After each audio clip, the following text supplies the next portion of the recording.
Assalamualaikum warahmatullahi wabarakatuh. Salam sejahtera buat kita semua.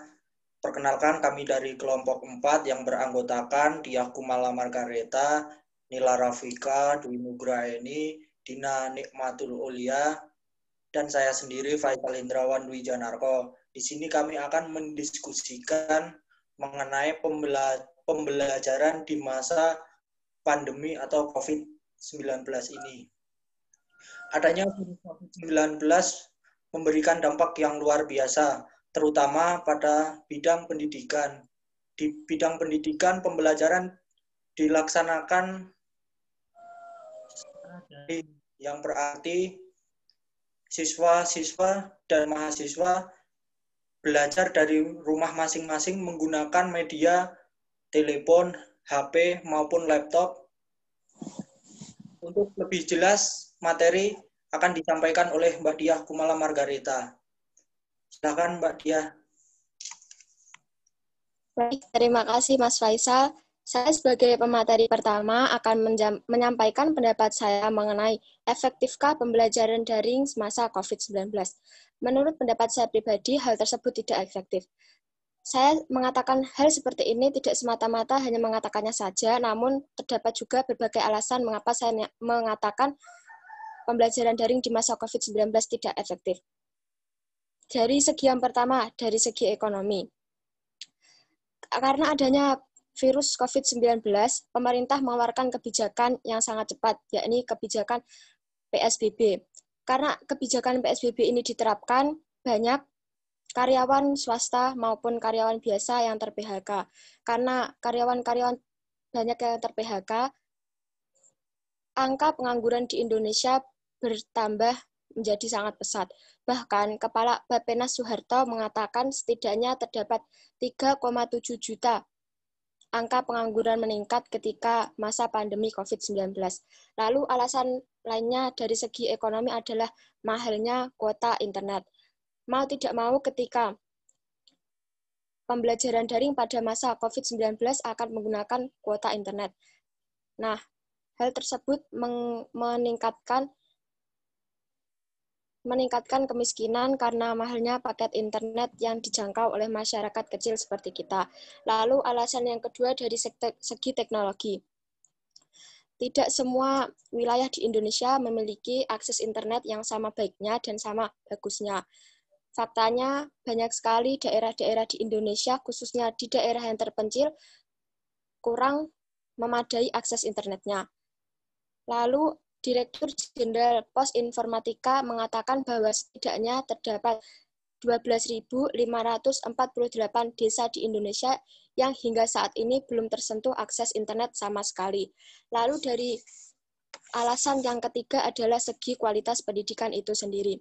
Penyampaian informasi secara daring atau tidak langsung dinilai tidak efektif karena kurangnya interaksi antara siswa dengan guru itu sendiri. Jika interaksi berkurang, maka penyampaian materi yang disampaikan oleh guru akan kurang atau bahkan tidak dapat diserap dengan baik. Logikanya saja seperti ini. Ketika kita sedang mengadakan atau mengikuti kelas seperti biasa, yakni kelas tatap muka saja, terkadang kita merasa ada yang kurang paham atau ada yang kurang jelas. Lah, bagaimana jika kita daring seperti ini? Kan akan menambah kekurangan pahaman materi tersebut. Nah, penyampaian materi yang tidak optimal itu menurunkan kualitas pendidikan di Indonesia. Bahkan, pengamat pendidikan perguruan tinggi Taman Siswa mengatakan setidaknya pendidikan di Indonesia atau kualitas pendidikan di Indonesia pasti akan menurun karena adanya pandemi COVID-19. Terima kasih, Mas Faisal. Terima kasih Mbak Diah untuk penyampaian materinya. Mungkin dari teman-teman yang ingin bertanya atau menanggapi, silahkan langsung di on mic. Baik, saya Dina Nikmatul Ulia ingin bertanya. Dari yang segi kuota, kan katanya kuota mahal ya, tapi kan baru-baru ini tuh kita dibantu sama pemerintah dan diberikan kuota. Nah, itu tuh apakah masih termasuk hambatan dalam pembelajaran ini? Terima kasih. Terima kasih pertanyaannya Mbak Dina. Baik, saya akan menjawab. Menurut saya, kuota yang diberikan oleh Kemendikbud masih mengalami hambatan atau masih terdapat hambatan. Begini, kuota yang diberikan Kemendikbud kepada siswa atau mahasiswa besarnya tergantung jenjang pendidikan. Misalnya saja kita, sebagai mahasiswa, Kemendikbud memberikan jatah kuota kita sebanyak 50 giga. Namun, 50 giga tersebut tidak semata-mata dapat digunakan atau dapat direalisasikan di semua aplikasi. Kemendikbud membagi kuota itu menjadi dua peran atau dua fungsi. Yang pertama, 5 giga sebagai kuota utama yang dapat diakses di semua aplikasi. Lalu yang 45 giga tersebut hanya dapat diakses dalam aplikasi-aplikasi tertentu yang sudah dicanangkan oleh Kemendikbud. Salah satu aplikasinya dapat dibuka di Google Form, Google Classroom, Google Meet, Genius, dan lain-lain. Namun, terkadang masih banyak dosen atau masih banyak tenaga pendidik yang menggunakan aplikasi-aplikasi di luar ketentuan Kemendikbud. Misalnya saja seperti aplikasi Zoom. Ketika dosen menggunakan aplikasi Zoom, mau tidak mau, data yang akan terserap atau kuota yang akan terserap bukannya kuota Kemendikbud, namun kuota utama. Nah, kuota utama yang hanya sebagian 5 giga itu menurut saya kurang cocok ya, karena 5 giga itu tidak mungkin cukup untuk kurun waktu sebulan. Nah, karena tidak cukup tersebut, mau tidak mau, kita sebagai mahasiswa akan menyediakan kuota lainnya. Nah, ketika kita membeli kuota lainnya itu, kita membelikan dari uang kita sendiri. Karena kita membeli dari uang kita sendiri, otomatis kan secara tidak langsung itu juga akan memberatkan kita sebagai mahasiswa dan memberatkan orang tua tentunya. Nah, menurut saya seperti itu. Karena menurut saya kuota yang diberikan Kemendikbud itu tidak seefektif yang kita kira. Karena yaitu tadi ada pembatasan-pembatasan aplikasi yang dapat mengaksesnya. Seperti itu, Mbak Dina. Terima kasih. Terima kasih Mbak Dia Kumala dan Mbak Dina. Jadi dapat disimpulkan pembelajaran daring kurang efektif diterapkan di Indonesia karena dari segi ekonomi, dari segi teknologi, dari segi kualitas pendidikan tersebut, masyarakat atau siswa atau orang tua siswa belum siap menerimanya. Untuk materi selanjutnya akan disampaikan oleh Mbak Nila Rafika. Silakan Mbak Nila. Baik, terima kasih. Saya Nila Rafika akan sedikit menyampaikan adanya virus COVID-19 pada tahun 2020 memberikan dampak yang luar biasa, hampir pada seluruh bidang. Salah satunya yaitu bidang pendidikan. Dengan adanya virus COVID-19, merubah proses pembelajaran dari tatap muka menjadi pembelajaran daring. Akan tetapi, guru harus tetap melaksanakan kewajibannya sebagai pengajar, di mana guru harus memastikan siswa dapat memperoleh ilmu pengetahuan untuk diberikan kepada siswa. Guru harus melakukan inovasi dalam pembelajaran, di antaranya dengan memanfaatkan teknologi media online seperti WhatsApp, Zoom Meeting, Google Meet, Google Form, dan lain-lain. Inovasi dalam pendidikan akan juga berbagai dapat dilakukan guru melalui ilmu pengetahuan kepada siswa. Salah satunya ada yang menggunakan grup WhatsApp, di mana guru menge-share video pembelajaran lalu dikirim di grup. Nah, terus para siswa mengamati seluruh video yang dikirim tersebut. Poin terpenting yang ditekankan perihal penilaian yang diberikan guru kepada siswa, menegaskan di mana nilai yang diberikan guru mengarah ke persoalan kualitas, bukan kuantitas. Jadi tugas-tugas tidak bisa dinilai seperti biasa, tetapi harus bisa bersifat kualitatif. Guru juga harus bisa memberikan motivasi yang baik. Demikian materi yang saya sampaikan. Terima kasih. Terima kasih Mbak Nila Rafika atas penyampaian materinya. Untuk selanjutnya, mungkin dari teman-teman yang ingin bertanya atau menambahkan materi dari Mbak Nila, silahkan langsung mic. Saya ingin bertanya kepada Mbak Nila. Tadi Mbak Nila akan menjelaskan tentang penyampaian materi melalui grup WhatsApp. Nah, ketika penyampaian materi melalui grup WhatsApp itu, saya memiliki satu pendapat yang mungkin bisa Mbak Nila jelaskan atau bisa Mbak Nila jawab. Nah, ketika guru memberikan materi itu kan terkadang ada siswa yang pasif dan yang aktif. Nah, siswa yang pasif itu seperti ini, hanya menyimak, lalu pergi, lalu presensi seperti itu. Tidak ikut diskusi atau bahkan tidak menyimak apa yang disampaikan guru. Nah, menurut Mbak Nila Rafika, bagaimana strategi guru agar semua siswa di dalam kelas tersebut semuanya itu aktif berperan dalam diskusi tersebut, tidak hanya beberapa orang saja yang aktif. Terima kasih Mbak Nila. Silakan Mbak Nila jawab. Menurut saya sih ketidakaktifan siswa saat daring memang susah diatasi.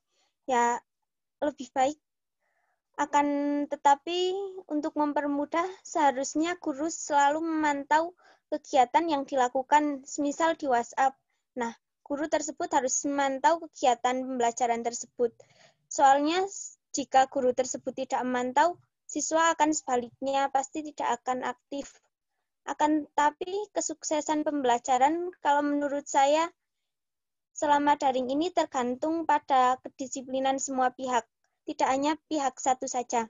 Karena jika semisal pihak sekolah atau madrasah di sini perlu membuat skema penyusunan manajemen yang baik dalam mengatur sistem pembelajaran daring. Hal ini dilakukan untuk membuat jadwal yang sistematis, terstruktur, dan simpel untuk mempermudah komunikasi orang tua dengan sekolah agar putra-putranya belajar di rumah dengan dipantau dan efektif. Tidak hanya guru, tapi siswa juga harus aktif dalam pembelajaran. Terima kasih. Terima kasih Mbak Dia Kumala dan Mbak Nila. Jadi dapat disimpulkan di dalam pandemi ini bukan hanya soal memutus mata rantai penularan virus tersebut, tetapi kita lebih banyak akan melek tentang teknologi karena di pembelajaran daring ini kita dituntut untuk lebih mengerti tentang internet, lebih memanfaatkan teknologi. Untuk materi selanjutnya yang akan disampaikan oleh Mbak Dwi Nugraini. Silakan Mbak Dwi. Terima kasih atas waktunya. Saya Dwi Nugraini akan menyampaikan artikel saya berjudul dampak pembelajaran jarak jauh atau yang sering kita sebut pembelajaran daring. Pembelajaran daring sendiri memiliki dampak positif dan dampak negatif. Dampak positifnya adalah kita lebih melek terhadap teknologi sehingga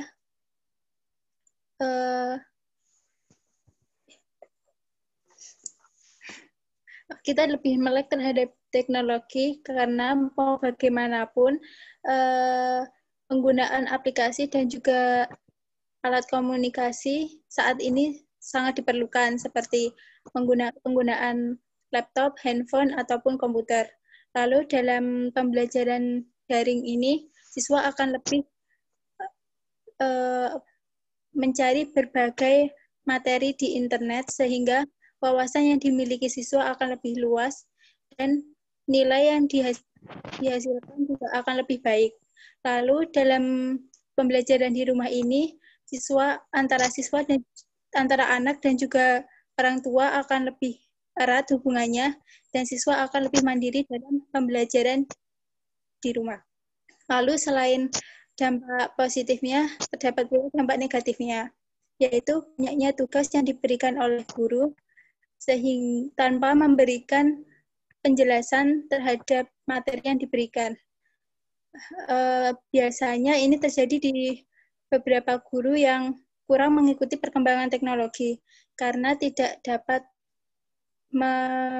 menggunakan aplikasi seperti Zoom ataupun Google Meet atau Classroom, sehingga guru hanya akan memberikan tugas dan itu akan memberatkan bagi siswa karena tugas yang diberikan tidak begitu dipahami. Lalu dampak yang berikutnya adalah kurangnya interaksi terhadap teman. Karena seperti yang kita tahu bahwa kita sebagai mahasiswa baru juga terkadang tidak begitu kenal dengan teman sekelasnya. Lalu dampak yang berikutnya adalah kurang data internet yang tidak merata. Seperti di Indonesia sendiri, fasilitas atau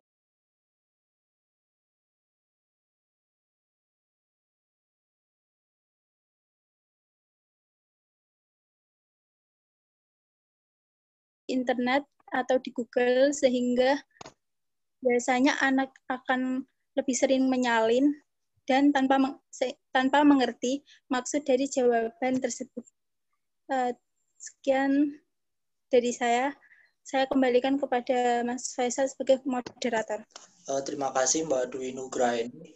Untuk materi selanjutnya yang akan disampaikan oleh Mbak Dina. Silakan Mbak Dina.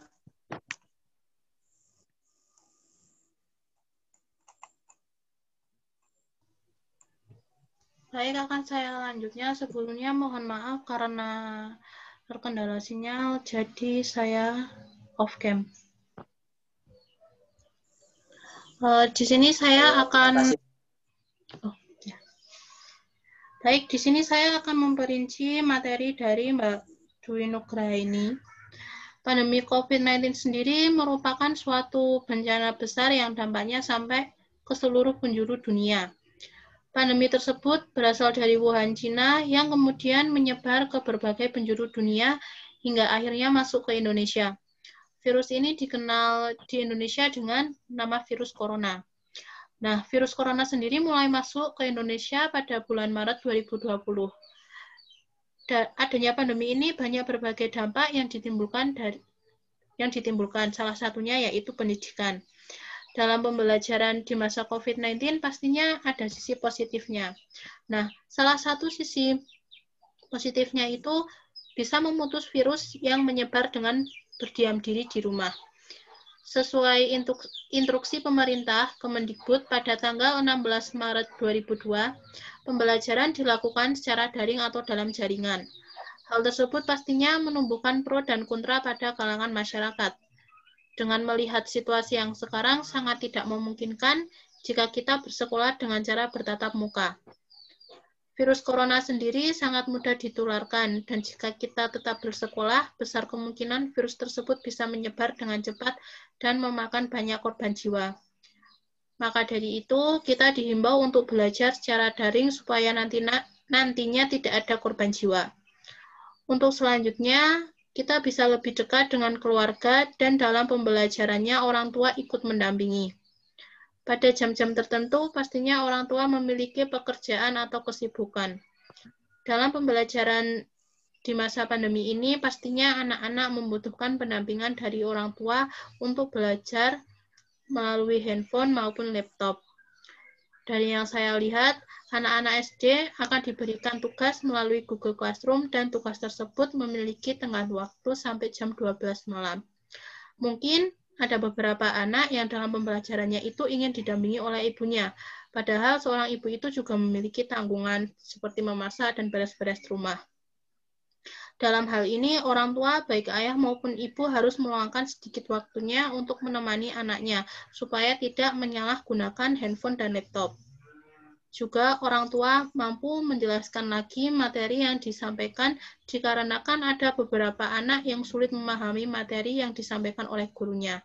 Tidak hanya itu, orang tua juga harus bersabar dalam mengajari anaknya supaya anaknya mampu memahami materi dengan baik. Sekian materi dari saya kembalikan lagi kepada moderator. Terima kasih Mbak Dwi Nugraini dan Mbak Dina atas penyampaian materinya. Untuk selanjutnya dari teman-teman yang ingin menanggapi atau bertanya, silakan. Saya Nila Rafika ingin bertanya. Dari materi yang disampaikan Mbak Dina dan Mbak Dwi, tadi kan banyak sekali permasalahan-permasalahan yang terjadi. Nah, menurut kalian, bagaimana cara pemerintah mengatasi permasalahan-permasalahan yang terjadi saat pembelajaran daring saat ini? Terima kasih. Oh, silakan Mbak Dwi atau Mbak Dina boleh menjawab. Baik, saya izin menjawab pertanyaan dari Mbak Nila. Dalam mengatasi masalah, terutama dampak negatifnya, pemerintah dapat membuat suatu kebijakan, misalnya saja melakukan sosialisasi ataupun pengarahan kepada anak, guru, ataupun orang tua dalam pelaksanaan pembelajaran jarak jauh. Pemerintah juga dapat membuat kurikulum pembelajaran yang berbasis daring dan juga dapat membuat aplikasi yang memudahkan pembelajaran. Lalu pemerintah juga dapat memperkuat jaringan internet, khususnya di daerah-daerah yang memiliki jaringan internetnya lemah. Dan seperti yang dikatakan sebelumnya, bahwa pemerintah juga telah memberikan bantuan kuota belajar kepada murid dan guru, walaupun dalam pelaksanaannya masih belum maksimal. Seperti itu jawaban dari saya. Terima kasih Mbak Dwi Nugraini atas jawabannya. Jadi dapat disimpulkan pembelajaran daring di masa pandemi ini bukan hanya semata-mata untuk mencegah atau memutus mata rantai dari virus COVID tersebut, tetapi juga bagaimana anak-anak kita belajar, bagaimana memanfaatkan teknologi, bagaimana guru berkreasi dengan teknologi. Tetapi di pembelajaran daring ini memiliki pro dan kontra, yaitu dampak negatif dan dampak positif. Dari dampak positif, kita lebih melek akan teknologi, kita berwawasan lebih luas, ataupun karena kita akan mencari referensi melalui internet. Dan dari dampak negatif ini sangat banyak. Misal, akses internet belum merata di Indonesia, ataupun belum semua siswa memiliki alat buat pembelajaran daring, HP, laptop, dan lain-lainnya. Dan yang ketiga, mahalnya kuota internet, karena belum semua orang tua siswa siap buat membelinya, dan juga siswa cenderung lebih pasif, tidak berinteraksi dengan sosial. Jadi dapat disimpulkan pembelajaran daring di masa pandemi ini kurang efektif di Indonesia karena meliputi aspek dari segi ekonomi, segi teknologi, segi kualitas pendidikan tersebut. Mungkin itu diskusi dari kelompok kami, kurang lebihnya kami mohon maaf. Saya akhiri, wabillahi taufik walhidayah, wassalamualaikum warahmatullahi wabarakatuh. Terima kasih. Waalaikumsalam. Assalamualaikum warahmatullahi wabarakatuh. Waalaikumsalam warahmatullahi wabarakatuh.